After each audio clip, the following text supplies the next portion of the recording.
Kenapa para ulama Syafi'iyah khususnya agak tegas masalah ini? Karena acara seperti ini bertentangan dengan sunnah Nabi Shallallahu Alaihi Wasallam.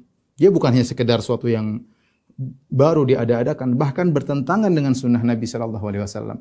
Sunnah Nabi kalau ada orang meninggal, kita yang bikin makanan buat mereka, untuk keluarganya, bukan untuk kumpul-kumpul, tapi untuk keluarganya. Sebagaimana dalam hadis ketika Ja'far bin Abi Thalib radhiyallahu anhu meninggal, Nabi SAW berkata, Isna'u li ali Ja'far ta'aman fa innahu qad atahum amrun syabalahum. Kata Nabi, buatlah makanan buat keluarga Ja'far, karena sungguhnya telah datang kepada mereka perkara yang menyibukkan mereka. Namanya orang ada musibah, ada yang meninggal, tentu sedih, ya mungkin memasak aja malas, dan yang lainnya ya namanya musibah. Maka sunnahnya adalah orang-orang untuk datang memberikan makanan kepada mereka, mengurangi beban penderitaan mereka, bukan malah memperberat beban. Ya, bayangkan bikin acara tahlilan yang diundang banyak, biayanya banyak, belum kemudian mungkin ustadznya atau apanya semuanya perlu biaya.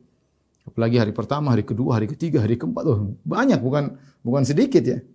Bukan sedikit, itu bukan sedikit, banyak ya. Sampai saya pernah baca ada yang mencuri kabel listrik kalau nggak salah untuk acara tahlilan, dan itu kenyataan. Ya, sampai karena malu. Kalau tidak melakukannya seakan-akan dituduh kamu inilah, anulah, tidak sayang sama orang tua lah.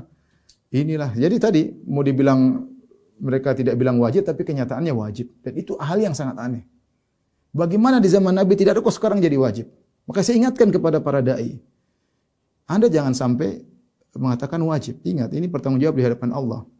Jangan pikirkan pengikut banyak. Ya akhi, kalau ini tidak ada di zaman Nabi, bagaimana zaman sekarang bisa jadi wajib? Ya, coba renungkanlah. Kita semua dai, kita berdakwah. Kita akan meninggal dunia. Kita diminta pertanggungjawaban oleh Allah Subhanahu wa taala. Bagaimana di zaman Nabi tidak ada, kemudian Anda sekarang bilang wajib?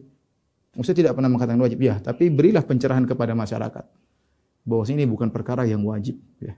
Jangan malah didukung mengesankan bahwa ini perkara yang wajib, ya. Apakah agama yang diajarkan oleh Nabi tidak sempurna? Ya. Sehingga tadinya tidak ada, sekarang jadi wajib. Nabi sudah mengajarkan bagaimana bersikap terhadap orang yang meninggal dunia. Kita beri bantuan kepada mereka, bukan buat suruh mereka bikin makanan untuk mendatangi orang-orang yang takziah. Al-Imam Syafi'i rahimahullah ta'ala berkata dalam kitabnya ya. Wa uhibbu li jiranil mayyit aw dhi qarabatihi an ya'malu li ahli al-mayyit fi yaumi yamutu wa lailatihi ta'aman yushbi'uhum fa inna dhalika sunnah, ya. Aku menyukai jika para tetangga mayat atau para kerabat membuat makanan bagi keluarga mayat yang mengenyangkan mereka pada siang dan malam hari kematiannya. Yaitu sehari membantu. Fa inna dzalika sunnah, perhatikan. Sunnahnya demikian. Ini Imam Syafi'i mengatakan fa inna dzalika sunnah. Ini adalah sunnah Nabi sallallahu alaihi wasallam. Wa dzikrun karim, dan ini adalah perbuatan yang baik. Wa huwa min fi'li ahlil khairi qablana. Berarti tradisi. Kata Imam Syafi'i, ini adalah perbuatan orang-orang baik sebelum kami. Berarti ini Imam Syafi'i sedang bicarakan tradisi orang-orang sebelum beliau, bahwasanya mereka seperti ini. Wa ba'dana, demikian juga orang setelah kami, yaitu Imam Syafi'i melihat tradisi ini masih berjalan di zaman beliau. Dalilnya apa? Kenapa dikatakan sunnah oleh Imam Syafi'i rahimahullah? Li'annahu lamma ja'a na'yu Ja'far. Karena ketika datang berita kematian Ja'far radhiyallahu anhu, qala Rasulullah sallallahu alaihi wasallam, Rasulullah SAW berkata, ij'alu li ali Ja'farin ta'aman fa innahu qad ja'ahum amrun yashghaluhum.